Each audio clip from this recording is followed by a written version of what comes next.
আসসালামু আলাইকুম ওয়া রাহমাতুল্লাহি ওয়া বারাকাতুহু ইন্নাল হামদুলিল্লাহ ওয়াস সালাতু ওয়াস সালামু আলা ইবনি আব্দুল্লাহ ওয়া বা'দ قال رسول الله صلى الله عليه وسلم خيركم من تعلم القرآن وعلمه أو كما قال عليه الصلاة والسلام আল্লাহ রাসূল সাল্লাল্লাহু আলাইহি ওয়াসাল্লাম ইরশাদ করেছেন, প্রত্যেকটা মুসলিম নরনারীর উপর কোরআনের জ্ঞান অর্জন করা ফরজ। সেই মানুষটি হোক সে পুরুষ অথবা মহিলা, তার জন্য অবশ্যই কোরআনের জ্ঞান অর্জন করা তার জন্য ফরজ, তার জন্য আবশ্যক। পৃথিবীতে কোনো অক্ষর পড়লে বা কোনো ভাষার জ্ঞান জানলে তার দ্বারা আখিরাতে লাভবান হওয়া যাবে না। শুধুমাত্র এই কোরআনের জ্ঞান দ্বারাই আপনি আখিরাতে লাভবান হতে পারবেন। এবং এই জ্ঞান অর্জন করার মধ্যে অনেক রকমের ফজিলত রয়েছে। যেমন আল্লাহ রাসূল সাল্লাল্লাহু আলাইহি ওয়াসাল্লাম বলেন, খায়রুকুম মান তাআল্লামাল কুরআনা ওয়া আল্লামা, যে ব্যক্তি কোরআন শিক্ষা করবে এবং যে ব্যক্তি শিক্ষা দেবে উভয়ই এই দুনিয়ার মধ্যে সর্বোত্তম। তেমনি ভাবে আল্লাহ রাসূল আরো বলেন, যে ব্যক্তি এই কোরআনের একটি মাত্র অক্ষর পড়বে আল্লাহ তার জন্য 10টি নেকি বরাদ্দ করে রেখেছেন। পৃথিবীর অন্য কোনো ভাষা আমরা দেখি, যেমন বাংলা হোক, ইংরেজি হোক অথবা অন্য যে কোনো ভাষা, সেটা পড়ুক বা জানুক তার দ্বারা কোনো সওয়াব হাসিল হয় না, শুধুমাত্র দুনিয়াবি জ্ঞানই অর্জিত হয়। কিন্তু এই আরবি ভাষা জানলে শুধুমাত্র দুনিয়াতে ফায়দা এমন নয়, আখিরাতেও ফায়দা হয়। আখিরাতের ফায়দাটা পরে, কিন্তু দুনিয়াতে আপনি পড়ছেন আর নগদে আপনার প্রতি আপনার অ্যাকাউন্টে 10টি করে নেকি জমা হচ্ছে। তো কাজেই আমরা এই কায়দা পড়ব, কারণ কোরআন শরীফ শিখতে হলে সর্বপ্রথম আমাদেরকে আরবি হরফগুলোর উচ্চারণ জানতে হবে। আরবি হরফ উচ্চারণ জেনে এর সঠিক ব্যবহারবিধি আমাদেরকে জানতে হবে এবং সেই অনুযায়ী আমাদেরকে কোরআনে কারিম তিলাওয়াত করার সময় সেটাকে ফিট করতে হবে। কাজেই আমরা আজকে এখানে আরবি হরফ 29টি নিয়ে ক্লাস করব। আমাদের আজকে থেকে নিয়ে ইনশাল্লাহ 32টি মোট ক্লাস হবে এবং এই প্রত্যেকটা ক্লাসে আমরা প্রত্যেকটা অক্ষরের উচ্চারণ, একটি আলাদা অক্ষরের উচ্চারণ এবং সংযুক্ত অক্ষর আসলে কিভাবে উচ্চারণ হবে, আপনি পুরো গাইডলাইন আমাদের এই 32টি ক্লাসে ইনশাল্লাহ পেয়ে যাবেন। তো আজকে আমরা যে বিষয়টি আলোচনা করবো সেটি হচ্ছে আরবি হরফ 29টি। এই 29টি হরফের শুদ্ধ সাবলীল উচ্চারণ কিভাবে আপনি সুন্দর করে উচ্চারণ করবেন। তো আমরা শুরু করছি। রব্বি জিদনি ইলমা, রব্বি জিদনি ইলমা, রব্বি জিদনি ইলমা, রব্বি ইশরাহ লি সাদরি ওয়া ইয়াসসির লি আমরি ওয়াহলুল উকদাতাম মিন লিসানি ইয়াফকাহু কওলি ওয়া বিকা নাস্তাঈনু ইয়া মুস্তাআন রব্বি ইয়াসসির ওয়া লা তুআসসির ওয়া তাম্মিম আলাইনা বিল খাইর। বিসমিল্লাহির রহমানির রহিম। আরবি হরফ 29টির মধ্যে সর্বপ্রথম যেটি হচ্ছে সেটি হচ্ছে আলিফ। আলিফের উচ্চারণ হয় আ। আলিফটি একদম লম্বা দাগে লেখা হয়, এর উচ্চারণ স্বাভাবিকভাবে হবে আলিফ। এর পরবর্তী যে অক্ষর সেটা হচ্ছে বা। বায়ের নিচে এক নক্তা। আমরা বাকে চিনব তার নক্তার মাধ্যমে। প্রত্যেকটা হরফকে আমরা চিনব তার নক্তা আছে কি নেই, তার গঠনশৈলী, তার লেখা কিভাবে লেখা হয় তার মাধ্যমে। তাহলে বাকে আমাদের চিনতে হলে তার মন রাখতে হবে বায়ের নিচে এক নক্তা। বায়ের উচ্চারণ কোনো টান ছাড়া স্বাভাবিক এক আলিফ হবে, যেমন বা। আমি আবার উচ্চারণ করছি বা। এর পরবর্তী অক্ষর সেটা হচ্ছে তার উচ্চারণ হবে তা। তার উপর 2 নক্তা, আমরা তাকে চিনবো তার উপরে 2টি নক্তা দেখে। উপরে 2 নক্তা হলেই সেটা হবে তা। আমি আবার উচ্চারণ করছি তা, এক আলিফ টান, কোনো টান ছাড়া। এর পরবর্তী অক্ষর সেটি হচ্ছে সা। জিহ্বার আগা এর সাথে লাগবে, দাঁতের সাথে লাগবে, সুন্দর করে স্বাভাবিক পাতলা করে উচ্চারণ হবে সা। সায়ের উপরে 3 নক্তা, এই 3 নক্তা দ্বারা আমরা সাকে চিনব। স্বাভাবিক তায়ের মতো লিখিত হবে এবং তার উপরে 3 নক্তা হবে, উচ্চারণ হবে সা। এর পরবর্তী অক্ষর সেটি হচ্ছে এভাবে হায়ের মাথার এই যে এখানে যে মাথাটি রয়েছে লেখার শৈলী, আপনি সেটিকে খেয়াল রাখবেন এবং তার মাঝে একটি নক্তা হবে জিম। এর উচ্চারণ হবে একটু টান দিয়ে, অন্যান্য অক্ষর থেকে একটু টান হবে 4 আলিফ, যেমন উচ্চারণ হবে জিম। এই জিমের নক্তা হবে নিচে, আমরা জিমের নক্তাটাকে খেয়াল রাখবো নিচে। আপনি এখানে যদিও দেখতে পাচ্ছেন মধ্যস্থানে, কিন্তু অন্যান্য জায়গায় যখন সংযুক্ত আরবি লিখিত হবে তখন এর নক্তা চলে আসবে নিচে। কাজে আমাদেরকে নিচে জিমের নিচে এক নক্তা এভাবে মনে রাখতে হবে। আপনি তার লেখার গঠনশৈলী দেখে রাখুন, জিমের নিচে এক নক্তা এভাবে মনে রাখুন, উচ্চারণ হবে জিম। আমি আবার উচ্চারণ করছি জিম। এর পরবর্তী জিমের নিচে যদি নক্তা না থাকে তাহলে তাকে বলা হবে হা। স্বাভাবিকত উচ্চারণ হবে কোনো টান ছাড়া হা। গলায় হালকা একটু চাপ পড়বে, যেমন হা।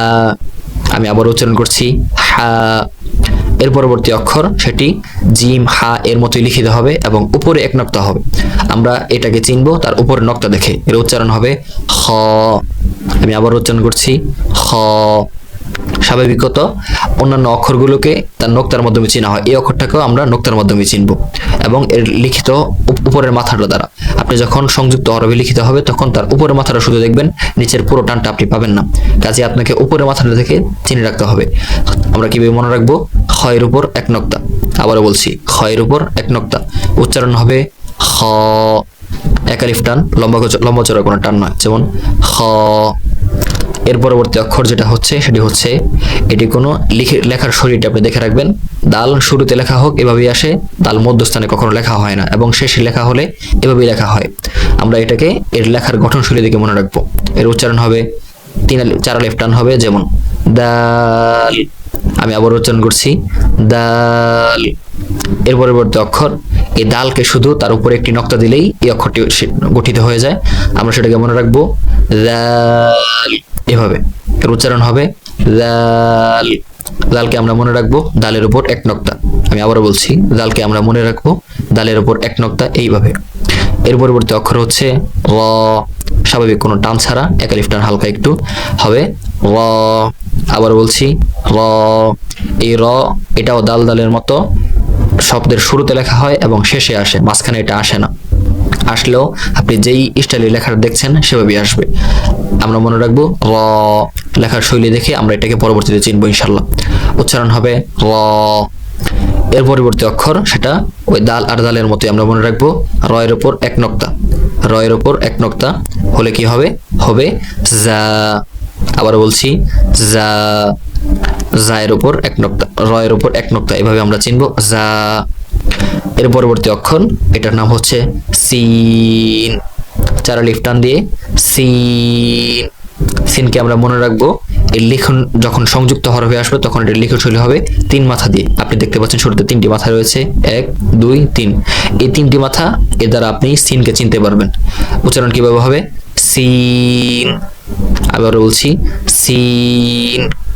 এর পরবর্তী অক্ষর, সেটা হচ্ছে সিনের উপর 3 নক্তা আসলে, তায়ের উপর তা সা, এবার যেমন সায়ের উপর যেমন 3 নক্তা রয়েছে, এভাবে সিনের উপর 3 নক্তা আসলে তার উচ্চারণ হবে শিন। একটু শক্ত করে হবে শিন। আমরা মনে রাখবো সিনের উপর 3 নক্তা হলে তাকে শিন এভাবে পড়তে হবে, ঠিক আছে? এর পরবর্তী অক্ষর, এটার নাম হচ্ছে সদ। আমরা এর লেখন শৈলী দেখে রাখবো। লেখাতে দেখতে হচ্ছে পাতার মতো হালকা একটু গোল করে লেখা হয়েছে, আমরা এর মাথাটা দেখে মনে রাখবো। পরবর্তীতে আপনি এই টানটা পাবেন না, শুধুমাত্র এই গোল মাথাটা আপনি দেখতে পাবেন। তা এর নাম কি হবে? সদ। একটু মোটা করে সদ। এর পরবর্তী অক্ষর যেটি, তার নাম হচ্ছে বদ। আমি আবার উচ্চারণ করছি বদ। দদকে আমরা মনে রাখবো সদের উপর এক নক্তা, এভাবে। আবার বলছি, দদকে আমরা পরবর্তীতে মনে রাখবো সদের উপর এক নক্তা, এভাবে। উচ্চারণ কি হবে? বদ। এর পরবর্তী অক্ষর, এটার নাম হচ্ছে ত। একটু মোটা করে হবে ত। সদের মাথা যেমনই দেখেছিলেন এটা তেমনই, শুধুমাত্র উপরের লম্বা একটি আলিফ রয়েছে। আমরা এভাবে একে মনে রাখবো। এর উচ্চারণ হবে ত, হালকা কোনো টান ছাড়া, ত। এর পরবর্তী অক্ষর, আমরা এই সিন শিন শব্দ এর মতোই, এ ত এর উপর এক নক্তা থাকলে তাকে বলা হয় র। আবারও বলছি র। ত এর উপর এক নক্তা থাকলে তাকে বলা হয় র। এর পরবর্তী অক্ষর, আপনি লিখন শৈলী দেখে রাখুন, শুরুতে মাথাটা একটু গোল, এটাকে বলা হয় আইন। আমি আবার উচ্চারণ করছি আইন। আপনাকে পরবর্তীতে আইন চিনতে হবে শুধুমাত্র এর উপরে এই গোল মাথাটা দেখে, ঠিক আছে? আমি আবার উচ্চারণ করছি আইন। এর পরবর্তী অক্ষর যেটা, সেটা হচ্ছে গাইন। আবার বলছি গাইন। আমরা গাইনকে মনে রাখবো আইনের উপর এক নক্তা, এভাবে। আবার বলছি, গাইনকে মনে রাখবো আইনের উপর এক নক্তা, এভাবে, গাইন। এর পরবর্তী অক্ষর, সেটা হচ্ছে এর নাম হচ্ছে ফা, স্বাভাবিক কোনো টান ছাড়া। আবার বলছি ফা। ফাকে আমরা মনে রাখবো গোল মাথা, তার উপর একটি নক্তা হবে, তায়ের মতো লম্বা টান হবে, সেটা আপনি সবসময় পাবেন না, শুধুমাত্র উপরের গোল একটি দাগের পরে উপরে একটি নক্তা থাকবে। এক নক্তার দ্বারা আমরা চিনতে পারবো ফা। কি চিনতে পারবো? আমরা এই নক্তার দ্বারা ফাকে চিনতে পারবো। এর পরবর্তী অক্ষর যেটা, সেটা হচ্ছে কফ। কফের উপর, কফের আর কাফে ফায়ের মাথা একই, শুধুমাত্র নক্তার বেশ কম। ফায়ের মধ্যে এক নক্তা এবং কফের উপর 2 নক্তা।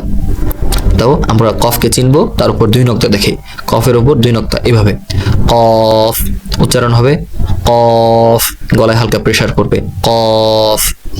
এর পরবর্তী অক্ষর এটা হচ্ছে কাফ। আবার উচ্চারণ করছি কাফ। কাফকে আমরা চিনব তার মধ্যবর্তী যে একটি প্যাচ রয়েছে তার মাধ্যমে। উচ্চারণ করছি কাফ। এর পরবর্তী অক্ষর আমি উচ্চারণ করছি লাম। আবারও বলছি লাম। একটি লম্বা আলিফ রয়েছে এবং নিচে স্বাভাবিক কফের মতো একটি গোল রয়েছে। এভাবে আমরা চিনব এটাকে এবং উচ্চারণ হবে লাম এভাবে। এর পরবর্তী যে অক্ষর সেটার নাম হচ্ছে মিম। অনেক লম্বা টান হবে, 4 আলিফ। আমরা উচ্চারণ করছি মিম। এর পরবর্তী অক্ষর সেটা হচ্ছে নুন। কফের মতো গোল হবে, মাথায় কোনো গোল থাকবে না এবং মাঝখানে একটি নক্তা হবে। আমরা এটাকে উপরে নক্তা বলতে পারি, নুনের উপর এক নক্তা, এভাবে আমরা মনে রাখতে পারি। এর উচ্চারণ হবে কিভাবে, নুন, 4 আলিফ টান হবে। আবার বলছি নুন।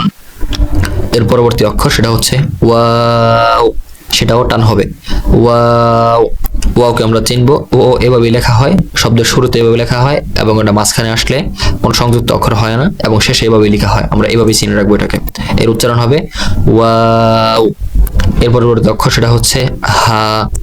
হালকা করে একদম স্বাভাবিক নরম করে হা, কোনো টান হবে না, টান ছাড়া একদম একালি হালকা একটু হা। হা এক এক সময় এক একভাবে লেখা হয়, আমরা পরবর্তী ক্লাসে এভাবে চিনে নেব। এখন স্বাভাবিকত আমরা এটাকে চিনে রাখতে পারি, গোল দিয়ে লেখা হয় হা। এরপর যেটা হচ্ছে সেটা হচ্ছে শুধুমাত্র আইনের উপর যে গোল মাথাটা ততটুক। এর উচ্চারণ হবে হামজাহ এভাবে। আবার বলছি হামজাহ। হামজা সবসময় এভাবেই লেখা হয়, অন্য কোনো পরিবর্তিত রূপ এর আসে না, আমরা এভাবে মনে রাখবো। এর পরবর্তী যে অক্ষরটি সেটা হচ্ছে ইয়া। আবারও বলছি ইয়া। ইয়ার নিচে 2 নক্তা হয়ে থাকে, এখানে নক্তা নেই, কিন্তু আপনি অন্য জায়গায় সংযুক্ত যখন হয় তখন এর নিচে 2 নক্তা আসে। সব জায়গায় ইয়াকে চিনতে হলে আমরা মনে রাখবো ইয়ার নিচে 2 নক্তা। আবার বলছি ইয়ার নিচে 2 নক্তা। নিচে 2 নক্তা থাকলেই সেটা হবে ইয়া। তো এখন আমরা নক্তাওয়ালা অক্ষরগুলো চিনে নিচ্ছি। যেমন এর নিচে বায়ের নিচে 1 নক্তা থাকলে, অর্থাৎ নিচে 1 নক্তা থাকলেই তাকে বা বলা হবে। নিচে 1 নক্তা থাকলেই তাকে বা বলা হবে। এবং উপরে 2 নক্তা থাকলে, আবার বলছি উপরে 2 নক্তা থাকলেই তাকে তা বলা হবে। এখন যেভাবে লেখা হোক না কেন, উপরে 3 নক্তা থাকলে কোনো মাথা ছাড়া স্বাভাবিক যদি টান দিয়ে 3 নক্তা থাকে তাহলে তাকে সা বলা হবে। আমি আবারও বলছি সা বলা হবে। এর পরবর্তী অক্ষর এই দেখছেন আপনি, এখানে জিম লেখা হয়েছে। এই জিম, হা, খ, এই 3টে অক্ষরের মাথা একই। এই মাথা আসার পরে যদি নিচে নক্তা থাকে তাহলে তা হবে জিম। আবার বলছি এই মাথাটা আসার পরে যদি নিচে নক্তা থাকে তাহলে হবে জিম, আর যদি উপরে নক্তা থাকে তাহলে হবে খ। আবার বলছি তাহলে উপরে নক্তা থাকলে হবে খ। আর দাল যদি এভাবে লেখা হয় ছোট দাল, আর যদি উপরে নক্তা থাকে তাহলে হবে জাল। দালের উপর 1 নক্তা থাকলেই জাল হবে। এমনি ভাবে রয়ের উপর 1 নক্তা থাকলে জা হবে। আবার বলছি রয়ের উপর 1 নক্তা থাকলে যা হবে। এমনি ভাবে সিন, 3 মাথাওয়ালা যে অক্ষরটি আছে সেটি হচ্ছে সিন। সিনের উপর 3 নক্তা থাকলে সেটাকে শিন বলা হবে। যদি এই 3 মাথার উপর 3 নক্তা আসে তাহলে হবে শিন, আর যদি 3 মাথা ছাড়া স্বাভাবিক 1 মাথার উপরেই 3 নক্তা আসে তাহলে হবে ওই পূর্বের সা। ঠিক আছে।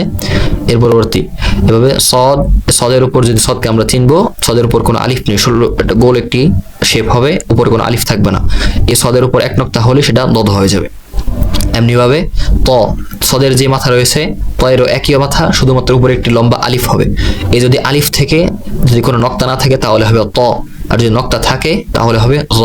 অর্থাৎ তয়ের উপর 1 নক্তা থাকলেই সেটা হবে র।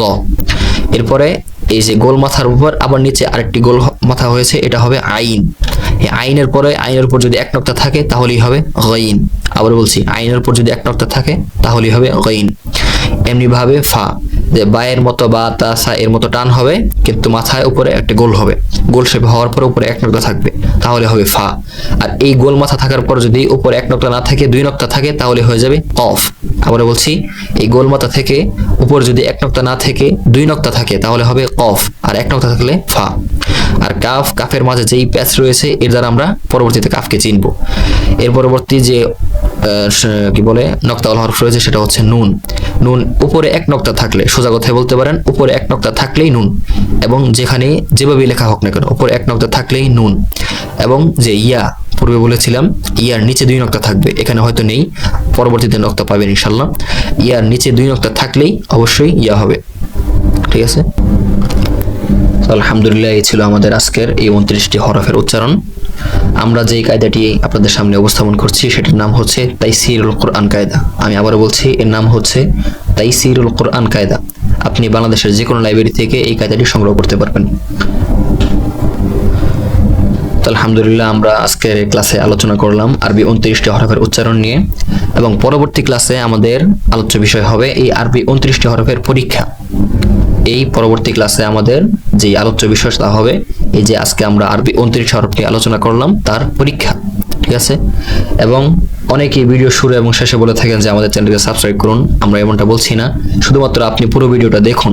আপনি না টেনে পুরো ভিডিওটা শুরু থেকে শেষ পর্যন্ত দেখুন এবং আপনি অক্ষরের উচ্চারণগুলো আপনি ঠিক করুন। আমাদের উদ্দেশ্য কোনো সাবস্ক্রাইব নয়, আমাদের উদ্দেশ্য হচ্ছে শুধুমাত্র দিন প্রচার করা। একজন ভাই যেন খুব সুন্দরভাবে, খুব সহি শুদ্ধভাবে তেলাওয়াত করতে পারেন, কোরআনকে শিখতে পারেন, সে উদ্দেশ্যে আমাদের মূলত এই কাজ করা। তো আমাদের এই প্রথম ক্লাসটি শেষ হলো এবং আমাদের ধারাবাহিকভাবে কন্টিনিউ আমাদের আরো ইনশাল্লাহ 32টি ক্লাস হবে।